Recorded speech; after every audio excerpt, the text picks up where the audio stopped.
जायमानोन्नाम् अन्नाम् केतुर्केतुरन्नामन्नाम् केतुः కేతురుసాం పుష్కర స్నానాలు ఉంటాయి.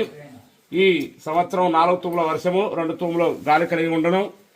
అదేవిధంగా ఈ సంవత్సరము మనకు నవనాయకులు చూసుకున్నట్లయితే పరాభవన సంవత్సరం రాజు గురువు, మంత్రి కుజుడు, సైన్యాధిపతి చంద్రుడు, సస్యాధిపతి గురుడు, ధాన్యాధిపతి బుధుడు, అర్ఘ్యాధిపతి చంద్రుడు, మేఘాధిపతి చంద్రుడు, రసాధిపతి రవి, నీరసాధిపతి శుక్రుడు. ఈ విధంగా మనకు నవనాయకులలో 7 పాపగ్రహాల చేత ఈ సంవత్సరం ఫలితాలు మనకు ఈ విధంగా ఇంతకుముందు చెప్పుకున్నట్లుగా మనకు ఉన్నాయి. అదేవిధంగా మరి ఈ సంవత్సరము ఈ నవనాయకుల యొక్క ఫలితాలు కనుక చూసుకున్నట్లయితే